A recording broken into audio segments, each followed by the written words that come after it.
The slap lands hard, and the cafe freezes. A single mom staggers, everyone looks away, and the man who hit her smiles, until a quiet stranger in a black suit stands up and locks eyes with him. What Alfredo doesn't know is that this is the last mistake he'll ever make. If this story pulled you in, make sure to hit that subscribe button so you never miss what's coming next. I've got another unforgettable story dropping tomorrow. And while you're here, jump into the comments and tell me where you're watching from. I love seeing our community from all around the world. All right, let's get back into it. The slap cracked through the cafe like breaking bone. Jessica Roy's head snapped sideways, blonde hair whipping across her face. Her hand flew to her cheek, red, burning, numb. The cup she'd been holding hit the floor, ceramic shattering into a dozen pieces that scattered like her dignity across the tile. Alfredo Morales stood over her, muscular arms crossed, tattoos rippling as he laughed. "What's wrong, sweetheart? Cat got your tongue?" He leaned closer, his breath hot with arrogance. "This is what happens when you forget your place." Around them, the morning crowd went silent. Customers turned away, suddenly fascinated by their phones, their newspapers, their cooling coffee. No one stood, no one spoke, no one wanted to be next, but someone was watching. A man in a black suit rose slowly from the corner table, his movement so controlled it seemed choreographed. Serratos Pastrana didn't rush, he didn't shout, he simply stood tall, still, tattoos visible along his neck and hands like a map of violence written in ink. His eyes, dark and unreadable, fixed on Alfredo with the kind of attention that made the air feel heavier. Alfredo noticed him and sneered. "Sit down, hero. This doesn't concern you." Serratos said nothing. His hands calloused, scarred, adorned with rings that had cracked more than a few jaws, rested calmly at his sides. Those same hands had once orchestrated empires built on fear and loyalty, had ended careers with a phone call and lives with less. But that was years ago, buried beneath expensive fabric and carefully maintained silence. Alfredo saw a man in a suit. He didn't see the legend. He didn't know that those still hands had commanded rooms full of killers without raising a voice. He didn't know that the tattoos creeping up Serratos's neck were earned in blood, not bought in parlors. He didn't know that intervening here, in this cramped neighborhood cafe, would violate every rule Serratos had set for himself when he walked away from that life. And he certainly didn't know that touching Jessica again would be the last mistake he'd ever make as a free man. The morning had started like any other at Marlena's cafe, tucked between a laundromat and a paycheck advance store on the east side of town. Sunlight filtered through half-closed blinds, casting warm stripes across mismatched tables and cracked vinyl booths that had seen better decades. The smell of burnt coffee and reheated pastries hung in the air, familiar and oddly comforting. An older man nursed his third refill near the window, his weathered hands wrapped around the mug like it was the only warm thing left in his world. Two construction workers argued good-naturedly over a spread of grease-stained receipts, their voices low and rough. A mother with a stroller wrestled a toddler into submission with crackers and patience. This was Survival Central, the kind of place where people came not because the coffee was good, but because it was cheap and nobody asked questions, where single mothers like Jessica could sit for an hour on a $2 cup and no one bothered them, where men like Serratos could disappear into the background and pretend they were normal. Until someone shattered the illusion. Jessica had been trying to make herself invisible, hunched over her laptop at a corner table, pretending to work on her resume while nursing the same coffee for 90 minutes. Her blue dress, the only professional thing she owned that still fit, was wrinkled from being pulled out of a laundry basket that morning. Her makeup covered the sleepless circles under her eyes but couldn't hide the exhaustion that lived deeper. She hadn't seen Alfredo come in, hadn't noticed him until he was standing over her table blocking the light. "Jessica Roy." His voice had been loud enough to turn heads. "You've been avoiding me." She'd looked up, stomach dropping. "Alfredo, I didn't know you." 3 weeks. He'd cut her off, planting his hands on her table, knuckles white against the laminate. 3 weeks you owe me money, and 3 weeks you ignore my calls. "I'm working on it," she'd whispered, aware of every eye in the cafe sliding toward them. "I just need a little more time." "Time?" His laugh had been cruel. "You think I'm running a charity? You think because you got a pretty face and a sob story, the rules don't apply?" She'd tried to keep her voice steady. "I'll have it next week, I promise." That's when his hand had moved, fast and vicious, catching her across the cheek with enough force to rock her sideways. And now here they were, her face throbbing, his chest heaving with righteous anger, the cafe frozen in collective cowardice, and Serratos Pastrana standing between them like a wall made of silence. Jessica looked up at him through the tears she refused to let fall. He wasn't looking at her. His entire focus remained locked on Alfredo, his posture relaxed but somehow more threatening than any fighting stance she'd ever seen. I said, "Sit down." Alfredo's voice cracked slightly, the first hint of uncertainty creeping in. "This is a private matter." Serratos tilted his head, just slightly. When he finally spoke, his voice was quiet, too quiet for how much space it seemed to fill. "No." One word. Flat. Final. Alfredo's face flushed red. "You don't know who you're messing with, old man. You don't know what I'm capable of." "I know exactly what you're capable of." Serratos took a single step forward, and somehow that small movement made Alfredo take a large step back. "You're capable of hitting women who can't fight back. You're capable of being loud in places where people are afraid. You're very capable of being exactly what you are." The temperature in the cafe seemed to drop 10 degrees. "And what am I?" Alfredo's hands curled into fists, but they stayed at his sides. Serratos's expression didn't change.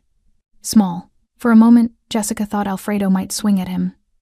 His whole body tensed, muscles coiling, jaw clenching. The tattoos on his arms seemed to writhe with barely contained rage, but he didn't move. Something in Serratos's eyes stopped him. Something ancient and patient and absolutely certain. The cafe held its breath, and then Alfredo made his final mistake. He reached for Jessica's arm. Serratos moved. Not fast, he didn't need to be fast. Just precise. His hand shot out and clamped around Alfredo's wrist before his fingers could touch her sleeve, and the sound of that grip connecting was like a door slamming shut on every other possibility. Alfredo froze, his eyes going wide. "I told you," Serratos said softly, leaning in close enough that only Alfredo could hear the rest. "You don't touch her." Jessica watched Alfredo's face drain of color, watched his breathing quicken, watched something fundamental break behind his eyes. Whatever Serratos whispered next, she couldn't hear, but Alfredo heard it, and judging by the way his knees buckled slightly, by the way sweat suddenly beaded on his forehead, by the way he looked at Serratos like he was staring into his own grave, he believed every word. Jessica's hands wouldn't stop shaking.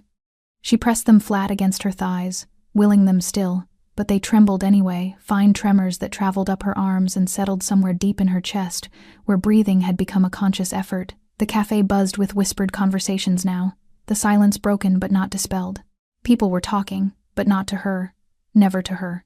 She was the spectacle, the cautionary tale, the woman who'd somehow attracted trouble on a Saturday morning when all she wanted was decent Wi-Fi and enough time to apply for jobs she wouldn't get. Serratos still held Alfredo's wrist. Neither man had moved in what felt like hours, but was probably only seconds. Alfredo's face had gone from red to white to a sickly gray, his breath coming in short, panicked gasps. Whatever Serratos had whispered had landed like a blade between his ribs. "Do you understand me?" Serratos' voice carried now, calm and clear. Alfredo nodded frantically. Yes, I understand." "Say it." "I understand." Alfredo's voice cracked. "I won't, I'll leave her alone." "You'll do more than that."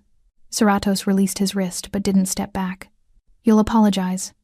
Alfredo turned toward Jessica, and she instinctively pressed herself deeper into her chair. His eyes moments ago filled with such certainty, such entitlement now darted around like a trapped animal looking for escape. "I'm sorry," he mumbled. Louder. Serratos's tone didn't change, but somehow the command hit harder. "So everyone can hear you." Alfredo swallowed hard. "I'm sorry, Jessica. I shouldn't have." His voice broke. "I'm sorry." Jessica didn't know what to say. Didn't know if she was supposed to accept it, refuse it, ignore it. Her cheek still throbbed where he'd hit her, the heat of it spreading down her neck. She managed a small nod, not trusting her voice. "Now leave." Serratos stepped aside, creating a path to the door. "And don't come back." Alfredo didn't need to be told twice. He stumbled toward the exit, nearly tripping over a chair leg in his haste. The door chimed as he pushed through it, and then he was gone, disappeared into the morning sunlight like a nightmare evaporating at dawn. The cafe exhaled collectively. But Jessica couldn't breathe at all. She had learned how to endure. Single motherhood had been her graduate education in survival. Every day was a test she couldn't afford to fail. When her daughter Mia's daycare raised their rates, Jessica learned to work night shifts and sleep in 3-hour intervals. When her car broke down, she learned bus routes and the art of carrying groceries 2 miles in the rain. When Mia's father stopped returning calls and then stopped sending checks, Jessica learned that the only person she could rely on was herself, and she had learned, above all else, to stay quiet. Quiet women didn't attract attention. Quiet women could slip through the world without making waves, without disturbing the men who felt entitled to space and volume and other people's fear. She'd learned to make herself small in grocery store lines when men stood too close. Learned to laugh off inappropriate comments at her waitressing job because bills didn't pay themselves. Learned to cross the street when someone like Alfredo appeared on the sidewalk. But this morning, she'd been tired, distracted, desperate enough to meet him in public because she thought stupidly, naively, that a crowded cafe meant safety. She'd been wrong. And when his hand had connected with her face, when the sharp crack of it had echoed through Marlena's cafe, something inside her had broken. Not dramatically, not with fanfare, just a quiet, internal collapse. The final brick in a wall she'd been building for 3 years. The one that said she could handle this. She was managing, she was fine, she wasn't fine. She hadn't been fine in a very long time. "Are you hurt?" Jessica looked up, startled. Serrato stood a respectful distance away, his dark eyes scanning her face with what looked like genuine concern. Up close, she could see the details. The shock had obscured the silver threads in his black hair, the small scar above his left eyebrow, the way his expensive suit didn't quite hide the working-class build underneath. "I'm okay," she heard herself say. A reflex, an automatic lie. He didn't look convinced. "Would you like some ice?" "No, thank you. Her voice cracked, and she hated herself for it. "I'm fine." Serrato studied her for a moment, then pulled out the chair across from her slowly, giving her time to object. When she didn't, he sat down with the careful movements of someone who understood that sudden actions meant different things to different people. "You don't have to be fine," he said quietly. And just like that, the wall crumbled completely. Jessica felt the tears come before she could stop them, hot and humiliating, spilling down her cheeks in messy tracks that ruined what was left of her makeup. She covered her face with her hands, shoulders shaking, trying desperately to hold back the sobs building in her chest. She was crying in a public cafe, in front of a stranger, in front of everyone. She was exactly the kind of woman she'd promised herself she'd never become broken and desperate and unable to hold it together. "I'm sorry," she gasped between breaths. "I'm so sorry, I don't usually—" "Don't apologize." His voice was firm but not harsh. "You have nothing to be sorry for." She shook her head, unable to speak, unable to explain that she was apologizing for everything, for being weak, for owing money she couldn't pay, for not seeing Alfredo coming, for existing in a way that invited violence, for crying now, adding her mess to a stranger's mourning. Through her fingers, she saw Serrato slide a clean handkerchief across the table, not a paper napkin, an actual cloth handkerchief, pressed in white, the kind of thing her grandfather used to carry. She took it, pressing it against her eyes, breathing in the faint scent of laundry detergent and something else. Sandalwood, maybe. Something expensive and carefully chosen. "He won't bother you again," Serrato said. "I promise you that." Jessica lowered the handkerchief, meeting his eyes for the first time. They were dark brown, almost black, with a weight behind them that suggested he'd seen more than most people survived seeing. "You don't know that," she whispered. "I do." The certainty in those 2 words sent a chill down her spine.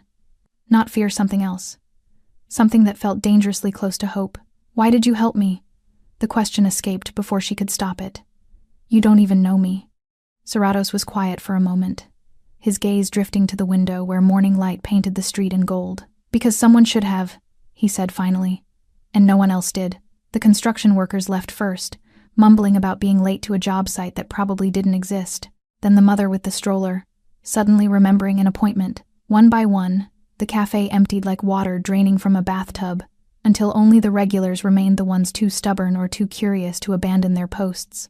Marlena, the owner, emerged from behind the counter with a fresh pot of coffee and 2 clean mugs. She was 60-something, with steel-gray hair pulled into a tight bun and eyes that had seen every variety of human foolishness. "On the house," she said, filling both cups without asking. Her gaze lingered on Jessica's reddening cheek, then shifted to Serratos with something that looked like recognition, or maybe respect. "You need anything else, you just holler." Serratos nodded once. "Thank you." Marlena squeezed Jessica's shoulder brief. Maternal then retreated back to her domain behind the espresso machine. Jessica wrapped her hands around the mug, letting the heat seep into her palms. The trembling had finally stopped, replaced by a hollow numbness that felt almost worse. She could feel the weight of lingering stares from the remaining customers, could practically hear their thoughts, Poor thing. Should have known better. What did she expect? Owing money to a man like that. How long has he been threatening you? Serratos asked. Jessica's first instinct was to lie, to minimize, to protect herself through deflection. But something about the way he asked direct, clinical, without judgment made the truth easier. 3 weeks. Since I missed the first payment. She stared into her coffee. I borrowed money from Mia. My daughter. She needed. Jessica stopped, swallowing hard. It doesn't matter what she needed. I couldn't afford it, and the bank wasn't an option. So I went to someone who doesn't ask questions. Alfredo. She nodded. A friend of a friend said he was reasonable, that he understood single mothers, gave better terms than the payday loan places. A bitter laugh escaped her. I was desperate enough to believe it. Serratos said nothing, just listened with that same focused attention he'd given Alfredo. But where his attention had felt threatening before, now it felt safe, like he was absorbing her words, holding them carefully. The interest doubled after the first week, Jessica continued, the words spilling out now. Then tripled. He started showing up at my work, at Mia's daycare. Always smiling, always polite in front of other people. But his eyes, she shuddered. He told me there were other ways to pay if I couldn't come up with the cash. Serratos' expression didn't change, but something shifted in the air around him. A tightening. A coldness that hadn't been there a moment before. And today? He asked quietly. Today I told him no. Jessica met his gaze. I told him I'd get him the money, all of it, but I wouldn't. I couldn't. Her voice broke. He didn't like that answer. How much do you owe him? 1,500, which might as well be 15,000. She laughed again, sharp and humorless. I'm 3 months behind on rent. I work 2 jobs and can barely afford groceries. I don't have $1,500. I don't have $15. Serratos reached into his jacket, and Jessica tensed instinctively, but he only pulled out a wallet, expensive leather, worn soft with age. He counted out bills with practiced efficiency, then slid them across the table. $2,000. Cash. Jessica stared at the money like it might bite her. I can't accept this. It's not a gift. His tone was matter of fact. Consider it a loan. No interest. Pay it back when you can. You don't even know me, she whispered. Why would you? Because Alfredo won't stop. Serratos folded his hands on the table. Men like him never do. Fear is their currency, and you've shown him you're afraid. That money, he nodded toward the bills, buys you freedom from him. What you do with that freedom is up to you. Jessica's throat tightened. She wanted to refuse, wanted to be the kind of woman who solved her own problems, who didn't need rescue, who could stand on her own 2 feet without a stranger's charity. But she also wanted to feed her daughter without choosing between electricity and groceries, wanted to sleep without jerking awake at every sound, wondering if Alfredo had found her apartment, wanted to stop being so tired all the time. I'll pay you back, she said firmly. Every cent, I promise. I know you will. He said it with such certainty that she almost believed him. She reached for the money with shaking hands, folding it carefully and tucking it into her purse. It felt heavier than paper should feel, heavier than hope had any right to be. Thank you, she managed. I don't know what else to say except thank you. Serratos inclined his head, acknowledging her gratitude without dwelling on it. He took a sip of his coffee, and for a moment they sat in companionable silence. The cafe had found its rhythm again. Marlena humming behind the counter, the old man by the window turning pages of his newspaper, the soft hiss of the espresso machine. Normal sounds, safe sounds. Can I ask you something? Jessica ventured. Of course. When you grabbed Alfredo's wrist, she chose her words carefully. What did you say to him? He looked terrified. Serratos was quiet for a long moment, his gaze distant. When he finally spoke, his voice carried a weight that made her lean forward to catch every word. I told him that I knew where he lived, where his mother lived, where his sister worked. He paused. I told him that if he ever came near you again, if he so much as thought your name, I would make sure he regretted every choice that brought him to that moment. Jessica's pulse quickened. How did you know those things? I didn't. A ghost of a smile touched his lips, but he believed I did. That's what matters. She studied him, really looked at him for the first time. The expensive suit that didn't match the neighborhood. The tattoos that spoke of a different life. The absolute calm in his posture. Like violence was a language he'd learned fluently and then chosen to stop speaking. The rings on his fingers weren't just jewelry. They were weapons. tools, reminders. "Who are you?" she asked softly. Serratos met her eyes, and for just a second she saw something ancient and terrible looking back at her, something that had made choices she couldn't imagine and lived with consequences she'd never survive. "Someone who used to be someone else," he said finally. "Someone trying very hard to stay that way." Before Jessica could respond, the cafe door chimed, and Alfredo Morales walked back in. The cafe froze. Alfredo stood in the doorway, chest heaving, face flushed with something between rage and panic. His tank top was darker now, soaked with sweat. His hands trembled at his sides, not with fear, but with the kind of adrenaline that came from talking yourself into something stupid. He'd brought reinforcement. 2 men flanked him, both younger, both trying too hard to look dangerous. The one on the left had a neck tattoo that crept above his collar, some kind of snake or dragon. The one on the right kept his hand conspicuously in his jacket pocket, the universal sign of someone who wanted you to think they were armed. "Thought you could embarrass me?" Alfredo's voice cracked slightly, betraying the bravado. "Thought you could put your hands on me and just walk away?" Marlena reached for the phone behind the counter.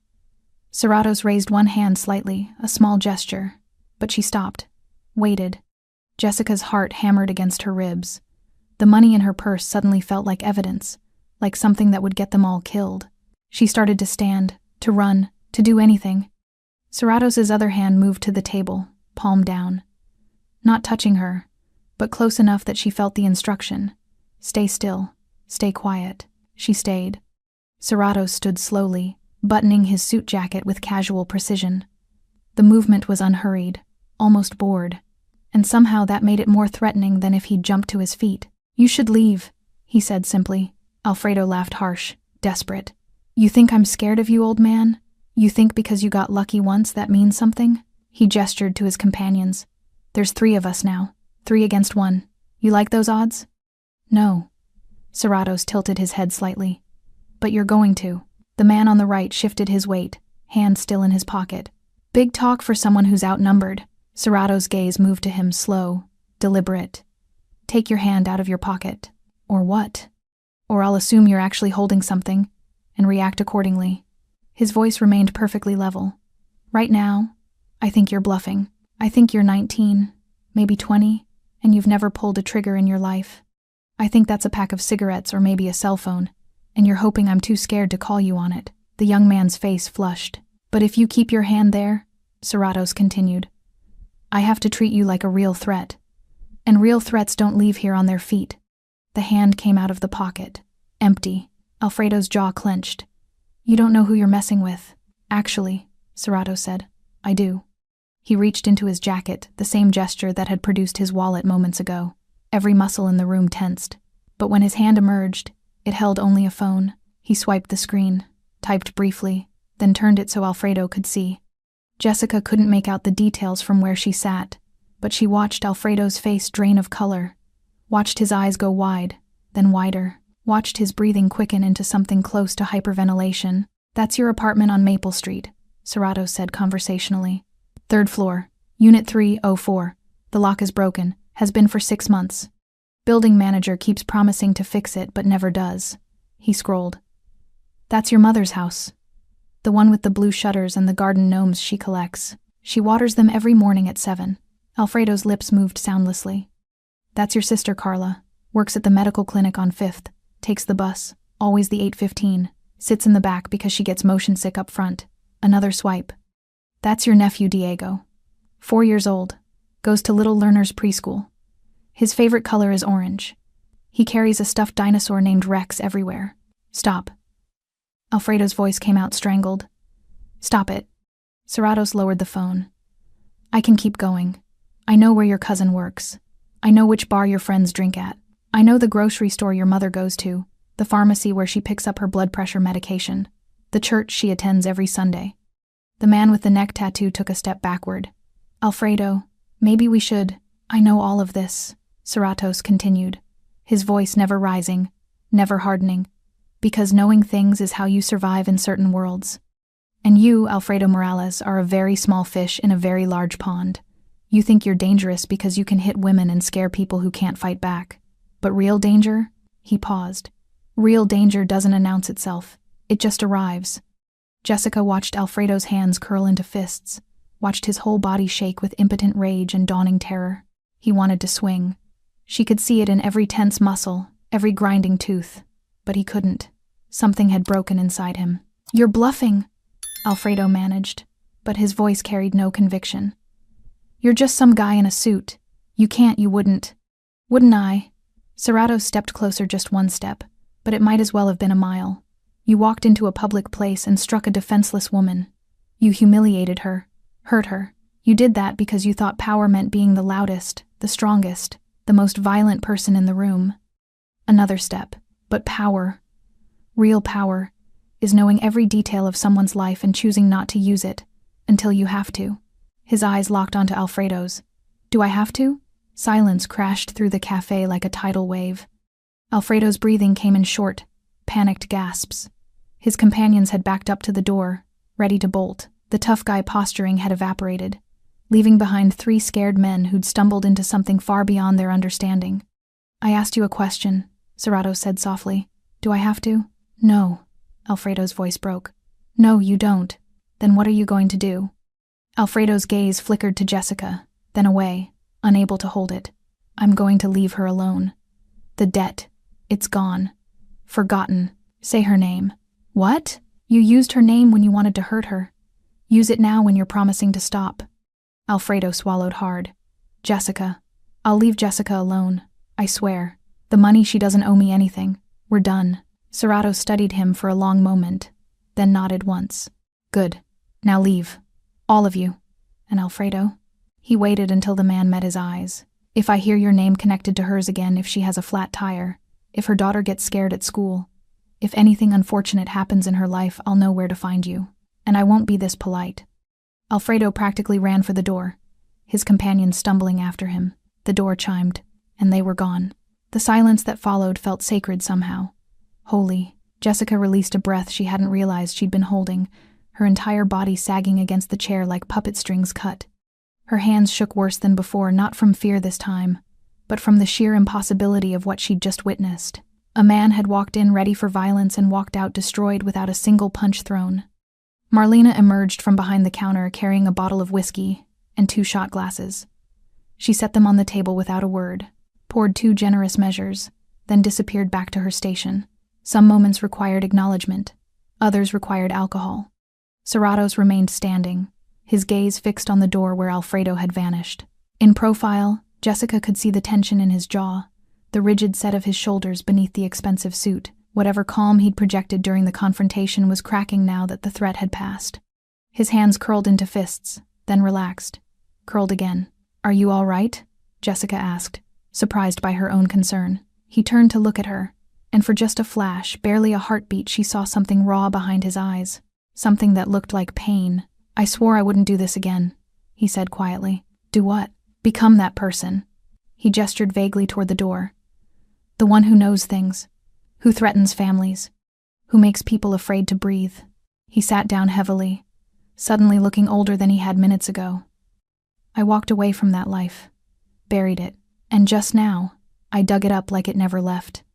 Jessica didn't understand, not fully, but she recognized the weight of regret when she saw it. "You saved me, twice." "Did I?" Serratos reached for one of the shot glasses, staring into the amber liquid like it held answers. "Or did I just prove that some men never really change? That violence is always the first language they speak, even when they've learned others. You didn't hurt him. I did something worse." He downed the shot in one smooth motion. "I made him afraid. Fear is slower than pain, but it cuts deeper.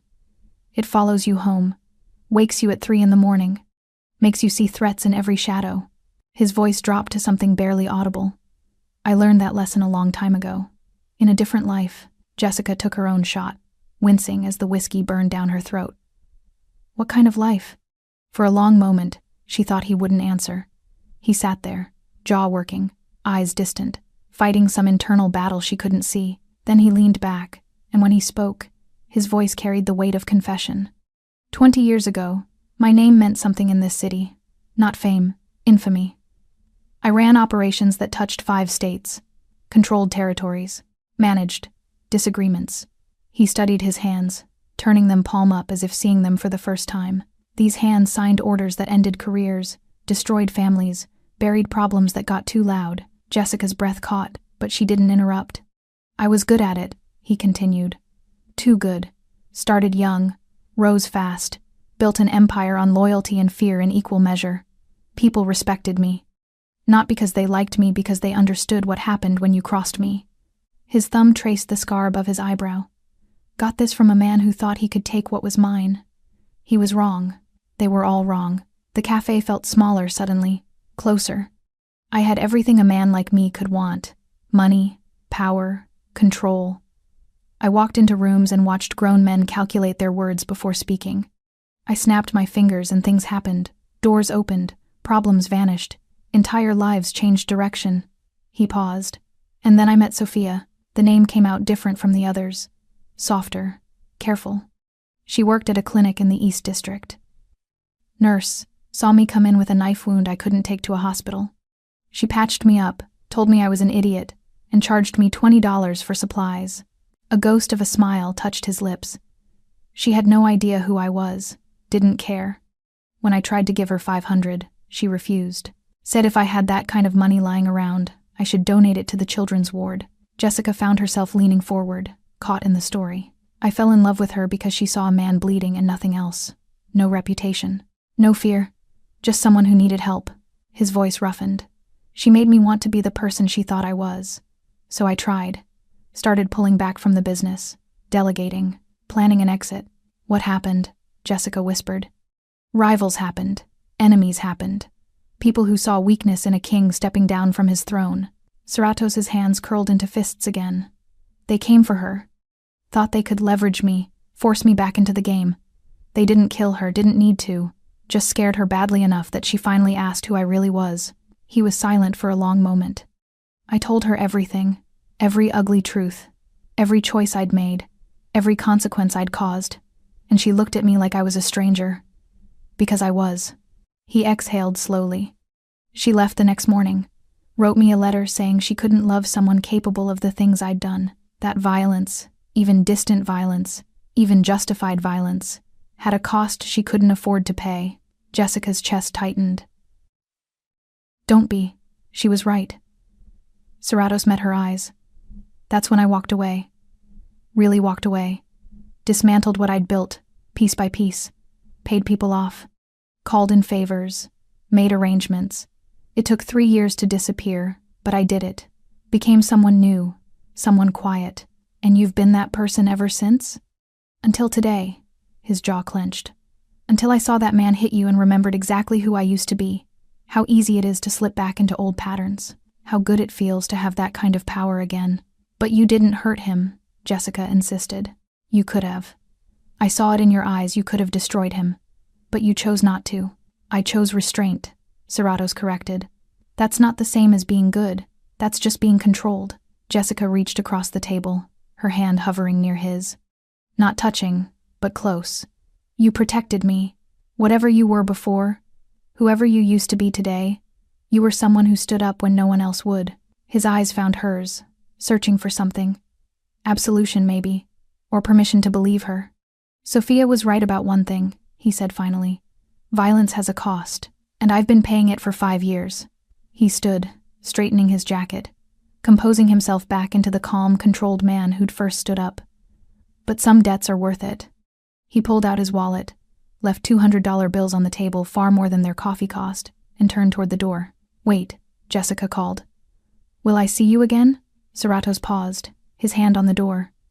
I hope not. For both our sakes. Then he was gone, disappearing into the morning sunlight, leaving Jessica alone with questions that tasted like whiskey and felt like hope. Alfredo Morales made it 3 blocks before his legs gave out. He collapsed against the brick wall of a closed pawn shop, sliding down until he hit the pavement. His chest heaved, lungs working like he'd just finished a marathon. Sweat poured down his face, stinging his eyes, soaking through his shirt. His companions had scattered the moment they left the cafe. No loyalty there. No brotherhood. Just 2 idiots who'd finally recognized real danger and wanted no part of it. Alfredo was alone. His phone buzzed in his pocket, probably his crew asking where he was, why he'd bailed on the card game they'd planned. He couldn't answer, couldn't form words. could barely form thoughts beyond the single terrible truth that kept looping through his brain. He knows everything. He knows everything. He knows everything. Not just surface details. Not just public information anyone could find on Facebook or Instagram. Serratos Pastrana knew things Alfredo had never told anyone. Private things. Family things. The kind of intimate knowledge that meant either surveillance so thorough it bordered on omniscient, or connections so deep they touched every corner of Alfredo's world. Either option was terrifying. His hands shook as he pulled out his phone, staring at the screen like it might bite him. Who could he call? Who could help? His cousin Javier ran with a tougher crew guys who actually carried weapons, who'd done real time. But even as he scrolled to the number, Alfredo's thumb hesitated. What would he say? Some guy in a suit threatened me without touching me and I'm scared? They'd laugh him out of the room, call him weak, a coward, everything he'd spent years proving he wasn't. Except maybe he was. Maybe he'd always been. Alfredo had built his reputation on intimidation, on being louder, bigger, more willing to cross lines than the desperate people who came to him. Single mothers, struggling workers, people so buried in debt they'd accept his predatory terms because they had no other options. People like Jessica Roy, he'd felt powerful when he hit her. Righteous, even. She disrespected him, refused his very reasonable offer, acted like she was better than the situation she'd put herself in. Someone had to teach her how the world worked. Someone had to show her that actions had consequences. The slap had felt good. The fear in her eyes had felt better.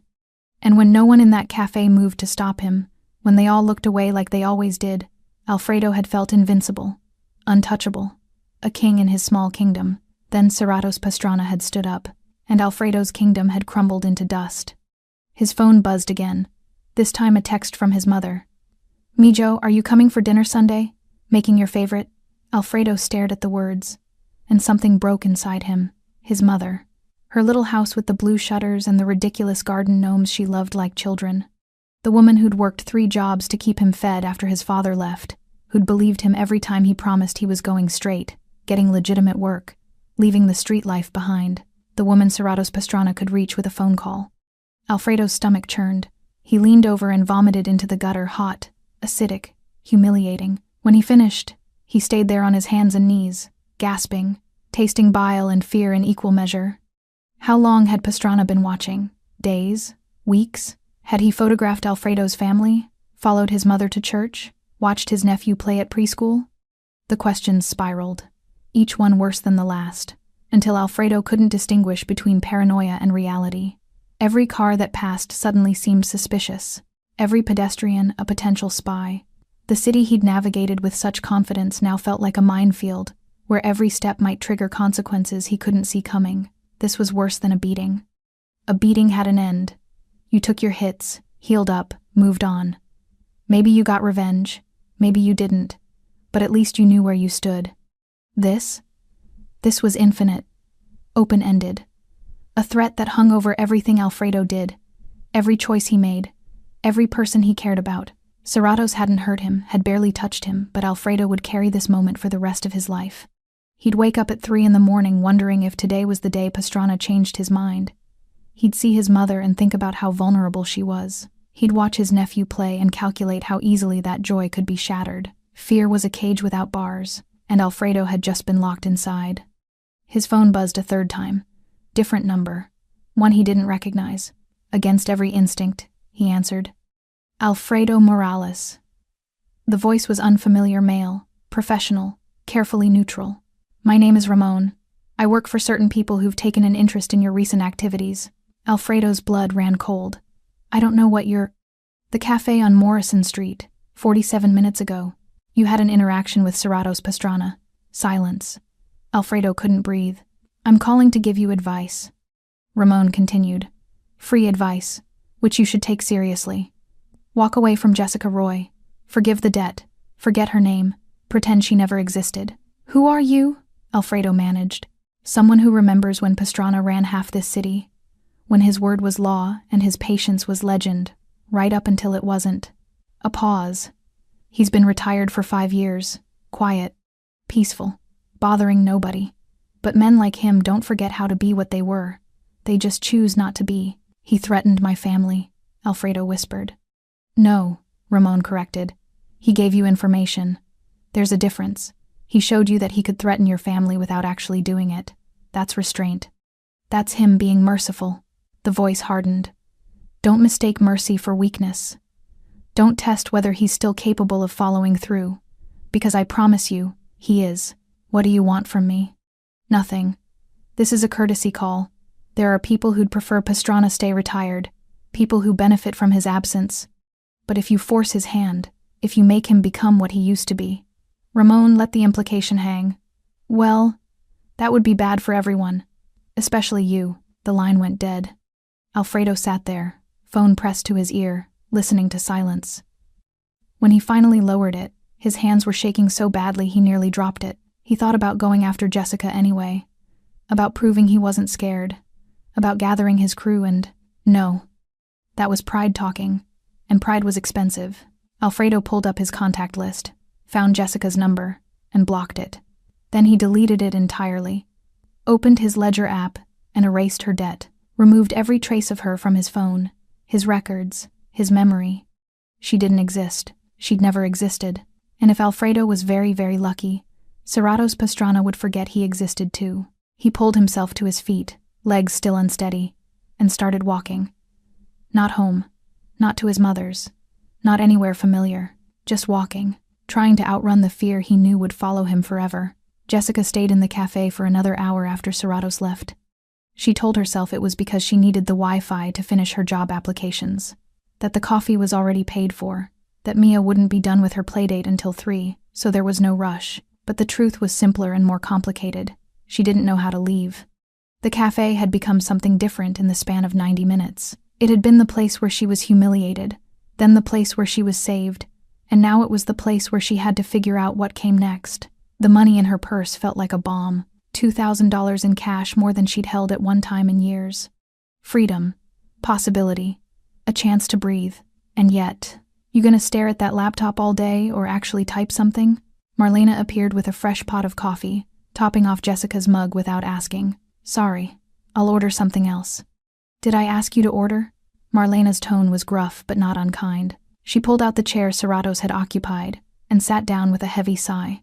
Been running this place for 32 years. Seen a lot of things. Today was something new. Jessica's fingers wrapped around the warm mug. I'm sorry for the trouble. You apologize a lot, you know that? Marlena studied her with eyes that had probably dissected 1,000 stories over 3 decades of coffee and conversation. You apologized to that pendejo Alfredo even after he hit you. Apologized to Pastrana for crying. Apologizing to me for existing. When you gonna stop saying sorry for taking up space? The question hit harder than Jessica expected. She opened her mouth, ready with another apology, then stopped herself. I don't know, she admitted. Well, start figuring it out. Marlena leaned back, the chair creaking under her weight. That man who helped you? He's not coming back. You heard him. So whatever this feeling is, this gratitude, this debt, this thing you think you owe him, let it go. I can't just… You can. You will. Marlena's expression softened slightly. He did what he did because it was right. Not because he wanted something from you. Not because he expected you to carry it around like a weight. He gave you a gift. The way you honor that is by using it. Jessica swallowed hard. The money. Forget the money. I'm talking about the other thing he gave you. Marlena tapped the table between them. Dignity. He reminded everyone in here, reminded you that you matter, that you're worth standing up for. Don't waste that. The words settled into Jessica's chest, warm and uncomfortable, like swallowing something too hot too fast. Around them, the cafe had returned to its normal rhythm. The old man by the window had ordered a sandwich. A young couple had claimed the corner booth, sharing earbuds and laughing at something on a phone. Life continued, indifferent to the violence and grace that had unfolded an hour ago. But Jessica felt different. She'd spent 3 years making herself small, quiet, forgettable. It was safer that way, or so she'd convinced herself. Stay invisible, and men like Alfredo wouldn't notice you. Keep your head down, and life's cruelties might pass you by, except they hadn't. She'd been noticed anyway, hurt anyway. And when it happened, all her careful invisibility had bought her was a room full of people who looked away, until someone who had every reason to stay silent chose to speak. He used to come here every Saturday, Marlena said suddenly. Serratos. Same table in the corner. Same order. Black coffee. No sugar. Never bothered anyone. Never caused trouble. Just sat there reading the paper like a normal person. Used to? Haven't seen him in 3 weeks. Figured he moved. Found a new place. Marlena's gaze drifted to the empty corner table. But he came back today. For you. Jessica's throat tightened. You think he knew Alfredo would? I think he's the kind of man who notices things. Who probably saw that bastardo hassling you before and made a choice to stay close. Marlena stood, gathering the empty coffee pot. And now he's gone again. Because that's what good men do when they carry bad pasts. They help and they disappear before they can do more harm. She walked away before Jessica could respond, leaving her alone with thoughts that tasted like coffee and felt like revelation. Jessica's phone buzzed. A text from her friend Lisa. How's Mia's playdate? Want to grab her together? I'm near your place. She typed back quickly. That would be amazing. Thank you. Then she opened her banking app, something she usually avoided because the numbers only made her anxious. Checked her balance. Still negative. Still drowning. The $2,000 in her purse wouldn't fix everything, but it would stop the bleeding. Pay off Alfredo. Catch up on rent. Buy groceries without choosing between milk and bread. It would give her time. And time, Jessica was learning, was the most valuable thing you could give someone who'd forgotten how to hope. She pulled out the cash, counted $1,500, and slipped it into an envelope she found in her purse. On the outside she wrote, For Alfredo Morales. Debt paid in full. She'd drop it at the check-cashing place where she'd first met him. Leave it with the clerk. Let him know, let the universe know that she owed him nothing, that whatever power he thought he had over her was gone. The remaining $500 went back into her wallet. Enough for rent. Enough to breathe. Enough to start figuring out what came next. Jessica closed her laptop and stood, slinging her purse over her shoulder. As she walked toward the door, she caught Marlena's eye and mouthed, Thank you. Marlena nodded once. A benediction. A dismissal. An instruction to go forth and stop apologizing for surviving. The cafe door chimed as Jessica stepped into the afternoon sunlight. The street looked the same as it had that morning, cracked sidewalks, tired buildings, the same bus stop where she waited every day, but she felt different. Lighter, somehow. Like she'd put down something heavy she'd been carrying so long she'd forgotten it was there. She pulled out her phone and called Lisa. Hey. Yeah, I'm good. Actually, she paused, surprised by the truth of it. I'm really good. I'll meet you at the park. As she walked, Jessica noticed things she usually missed. The way sunlight caught in the trees, the sound of children laughing from a nearby playground, the smell of bread from the panaderia on the corner. The world was the same, but she was different. And maybe, just maybe, different was enough. 3 blocks away, Serrato's Pastrana sat in his car, watching the cafe entrance through his rearview mirror. He saw Jessica emerge, saw her pause, shoulders straightening, saw her pull out her phone and actually smile at whatever she heard. Then she walked away, head high, and disappeared around the corner. Serratos released a breath he didn't know he'd been holding. Stay gone, he whispered to himself. Stay good. Then he started the engine and drove in the opposite direction, toward the past he'd promised himself he'd never revisit. The text came 3 days later. Serratos was in his apartment, a modest 2-bedroom in a building that asked no questions and remembered no faces when his phone buzzed with a number he hadn't seen in 5 years. We need to talk. R. He stared at the screen, thumb hovering over the delete button. Ramon, his former consigliere, the man who'd handled everything Serratos couldn't or wouldn't do himself, the bridge between the legitimate world and the one built on fear and favors, the man he'd specifically told never to contact him again. Serratos typed, No, we don't. The response came immediately. Cafe incident, made waves. People are asking questions. Meet me. 1 hour. Old place. He should refuse. Should block the number, throw the phone in a drawer, pretend the message never arrived. That's what the new Serratos would do, the quiet one. The man who drank coffee and read newspapers and lived like violence was something that happened to other people. But the old Serratos, the one who'd surfaced in that cafe, who'd threatened a man's family with the ease of breathing, that version was curious. 1 hour? He typed back. The old place was a restaurant in the warehouse district, the kind that served excellent food to people who preferred their conversations private. Serratos arrived exactly on time, scanning the room with instincts that hadn't dulled despite years of disuse. Ramon sat in the back corner booth, looking older but no less sharp. Silver threaded through his dark hair now, and he'd traded the flashy suits for something more conservative. But his eyes dark, calculating, missing nothing those hadn't changed. You look good, Ramon said as Serrato slid into the booth. "Retirement agrees with you. I'm not here for small talk." "No. You're here because a man named Alfredo Morales walked into Marlena's cafe and walked out terrified." Ramon sipped his espresso. And now people who'd forgotten about Serrato's pastrana are remembering why they used to be afraid. Serratos's jaw tightened. "I helped someone. Nothing more." "You revealed yourself. That's everything." Ramon leaned forward. "Do you know how many people I've fielded calls from in the past 72 hours? People who thought you were dead. People who thought you'd left the country. People who'd built their operations assuming you'd never come back.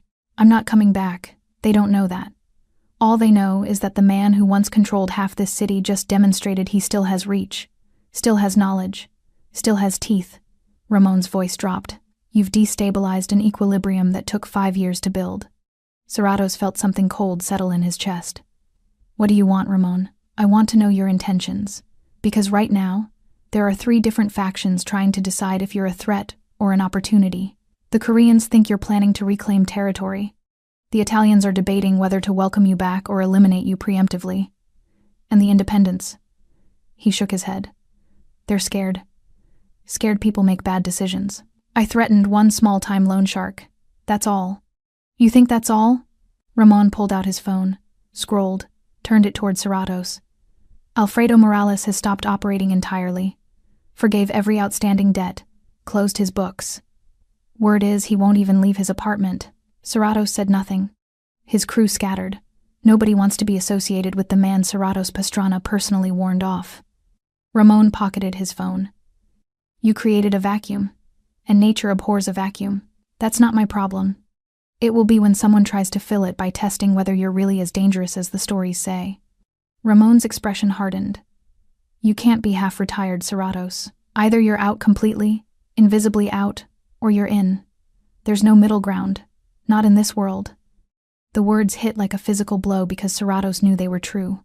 He'd built his reputation on certainty, on being exactly what he appeared to be.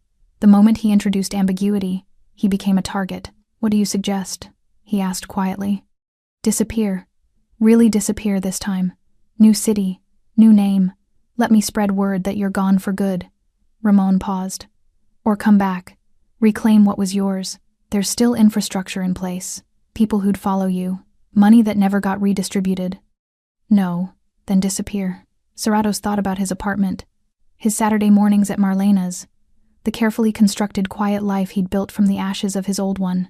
Thought about Jessica Roy walking out of that cafe with her head high, free from the fear that had hunched her shoulders. Thought about never seeing that moment again. "I'll disappear," he said finally. Ramon nodded, relief flickering across his features. "Good. I'll handle the narrative. Make sure people know you're gone. That the cafe thing was a goodbye, not a hello. And the woman? Jessica Roy? She'll be fine. Untouchable, actually. Nobody in this city will go near her now. You've inadvertently given her the best protection possible, your legacy." Ramon stood, dropping cash on the table. "Give me 2 weeks to clean things up, then vanish. And this time, stay gone." He left without another word. Serratos sat alone in the booth, staring at nothing. Around him, the restaurant hummed with quiet conversations and clinking silverware. Normal sounds, safe sounds, sounds that no longer belonged to him. That night, Serratos stood on his balcony overlooking the city. Lights stretched to the horizon, a million lives being lived, a million stories unfolding. Somewhere out there, Jessica was putting her daughter to bed. Marlena was closing up the cafe. Alfredo was lying awake, wondering if today would be the day Serratos changed his mind. And Serratos? He was realizing that some choices don't have expiration dates, that violence, even justified violence, creates ripples that spread far beyond the initial impact. That 5 years of peace could be undone in 5 minutes of action. His phone buzzed, a text from an unknown number. "Thank you, Jay." He stared at the message. Jessica. She must have gotten his number from Marlena. 2 words, simple, devastating. He wanted to respond, wanted to tell her she was welcome, that she deserved protection, that seeing her walk out of that cafe with dignity intact had been worth every consequence. But responding meant connection. Connection meant vulnerability. Vulnerability meant she could become leverage if the wrong people noticed. So he deleted the message. Then he blocked the number. Then he stood on the balcony and let himself feel the weight of that choice, the necessary cruelty of protection from a distance. Tomorrow, he'd start planning his exit. New city, new name, new life. Tonight, he'd allow himself to remember what it felt like to be someone worth thanking. Even if he could never accept the gratitude, the city glittered below him, beautiful and indifferent, and Serratos Pastrana began the slow work of becoming a ghost. Again, Serratos spent the next week erasing himself. He started with the apartment, packed his belongings into 3 suitcases, everything he owned, everything that mattered, clothing, a few books, a photograph of Sophia he'd kept despite knowing he shouldn't, the physical remnants of a life lived quietly, everything else he left behind. The furniture came with the place, the dishes, the coffee maker, the small television. He rarely watched, all replaceable, all meaningless. When you'd spent 20 years building an empire and then another 5 dismantling it, you learned the difference between possessions and attachments. You learned how little you actually needed. His landlord, a Vietnamese woman in her 70s who'd never asked questions, accepted his notice with a slight nod. "You good man?" she said, counting the cash he'd given her last month's rent plus extra. "Quiet, clean. I hope you find peace." The words stuck with him as he loaded his car. "I hope you find peace," as if peace were a destination, a place you could arrive at and stay. He'd thought he'd found it 5 years ago. Thought walking away from the life, from the power, from the weight of other people's fear, would be enough. And for a while, it had been. Saturday mornings at Marlena's, anonymous days spent reading, nights where he slept without dreaming of the choices he'd made. Then Jessica Roy had been slapped in a cafe, and peace had evaporated like morning fog. On his second to last day in the city, Serratos drove past Marlena's one final time. He didn't go in, didn't even slow down. Just drove past at normal speed, eyes flickering to the window where his usual table sat empty. The cafe looked exactly as it always did, worn, comfortable, utterly ordinary. A place where people came to exist without being noticed. He'd been one of those people, would never be again. 2 blocks later, he pulled over, gripping the steering wheel until his knuckles went white. This was harder than he'd expected. Leaving the first time had been easy because he'd been running toward something, toward the possibility of being better, different, clean. He'd had hope then, belief that distance and time could transform a man. Now he was just running. And he understood, with painful clarity, that geography didn't matter. You carried your past with you. It lived in your muscle memory, your instincts, the way you assessed threats and calculated exits. It lived in the tattoos on your hands and the scars on your soul.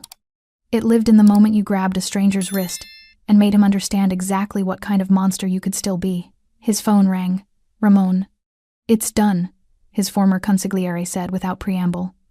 "Word's out that you've left, permanently. The Koreans are satisfied. The Italians are throwing a party.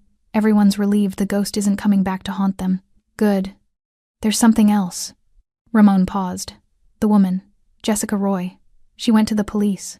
Serratos's blood went cold. "What? Not about you. About Alfredo.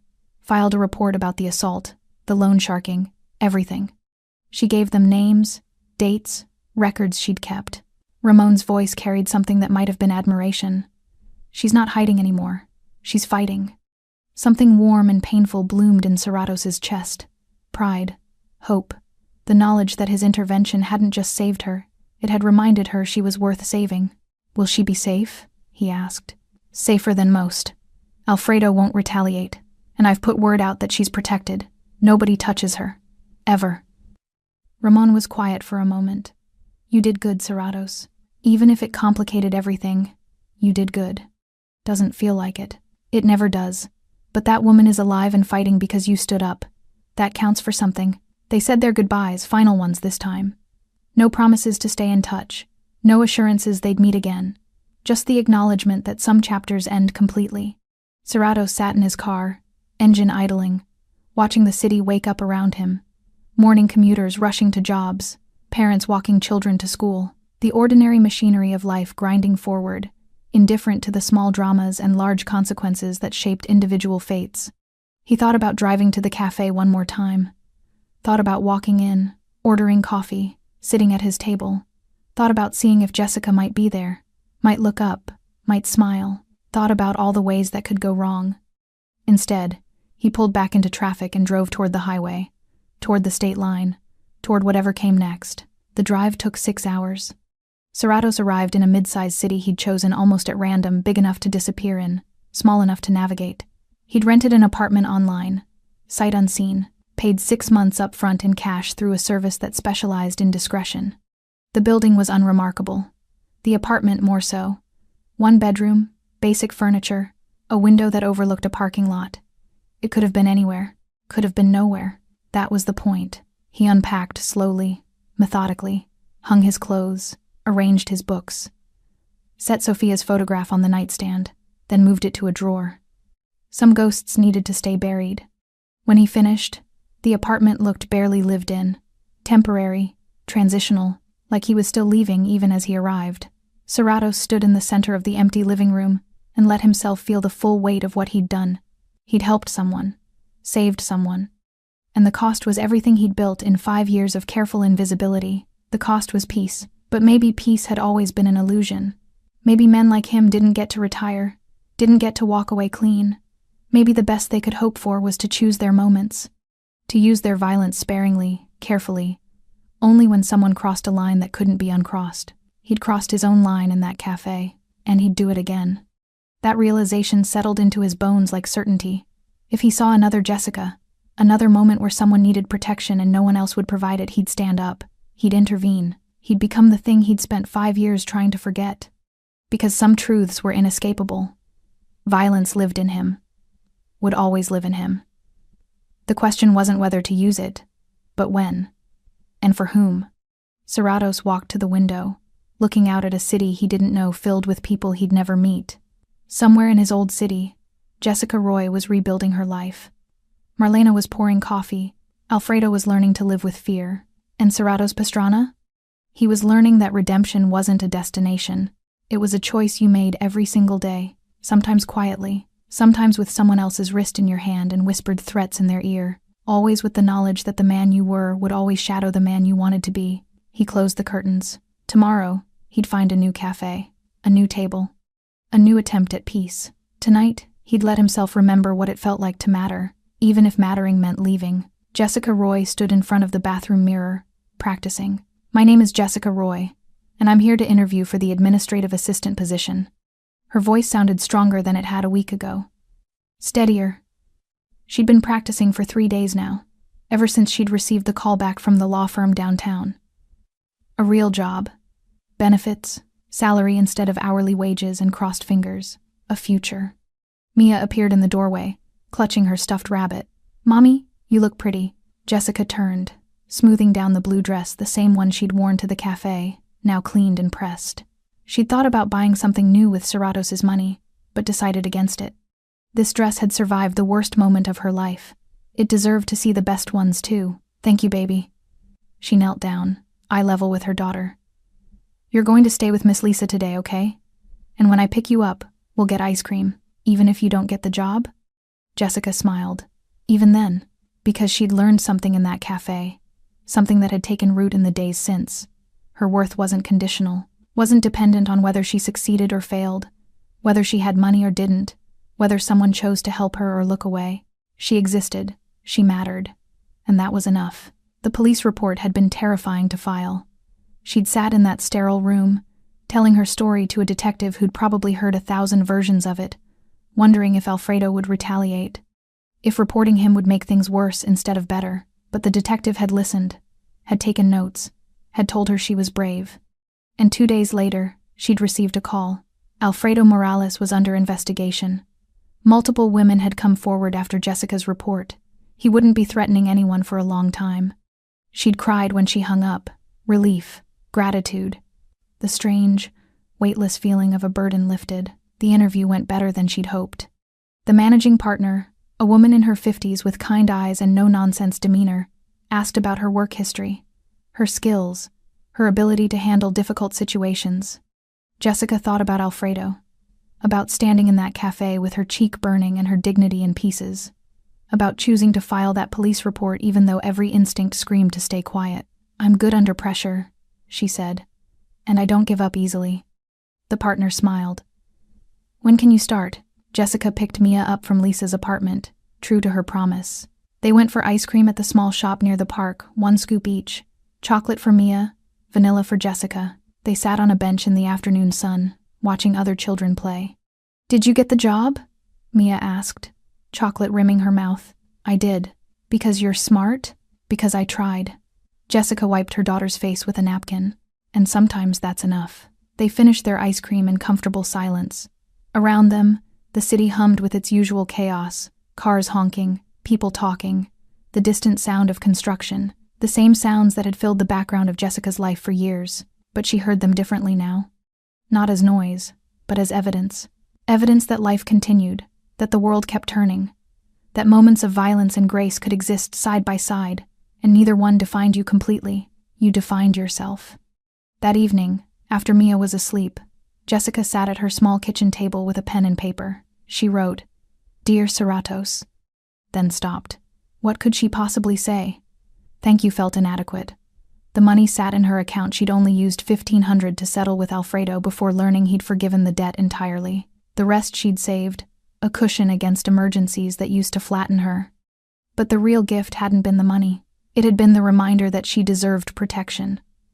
That silence wasn't safety. That taking up space wasn't a crime. She started again. "Dear Serratos, I don't know if you'll ever read this. I don't even know where to send it, but I needed to write it anyway. You changed my life in that cafe. Not just by stopping Alfredo, but by showing me what strength looks like. Real strength. The kind that doesn't need to be loud or violent. The kind that chooses restraint but could choose otherwise. I filed a police report. I got a job. I'm rebuilding. And every time I want to make myself small again, to disappear, to apologize for existing, I remember you standing up. I remember that someone thought I was worth defending. I hope you found your peace. I hope wherever you are, you're not carrying the weight of that moment as burden. Because for me, it was salvation. Thank you, Jessica." She folded the letter carefully, slipped it into an envelope, and wrote, "Serratos Pastrana" on the front. She had no address, no way to send it. But she tucked it into her desk drawer anyway. A record, a testament, a reminder that Grace sometimes wore expensive suits and carried violent pasts, and that was okay. People were complicated. Redemption was messier than stories pretended. And sometimes the best thing you could do was stand up when everyone else sat down. Across the city, Marlena wiped down tables as closing time approached. She paused at the corner table, Serrato's table, and allowed herself a small smile. He was gone. She'd known he would be. Men like that didn't linger after revealing themselves, but he'd left something behind. Not money or words or promises. He'd left a story. One that Marlena would tell for years about the quiet man in the black suit who'd reminded her cafe that power didn't always corrupt. Sometimes it protected. She finished wiping the table, turned off the lights, and locked the door. Outside, the city sparkled under streetlights. Inside, in the silence, dignity remained. Quiet, permanent, waiting for the next person brave enough to claim it. Thanks for staying with this story right till the final moment. You're the reason these stories come alive. If you're ready for another powerful journey, just tap the next video on your screen. And before you go, leave a quick comment and rate this story from 1 to 10. I'm excited to see your thoughts and connect with you down there.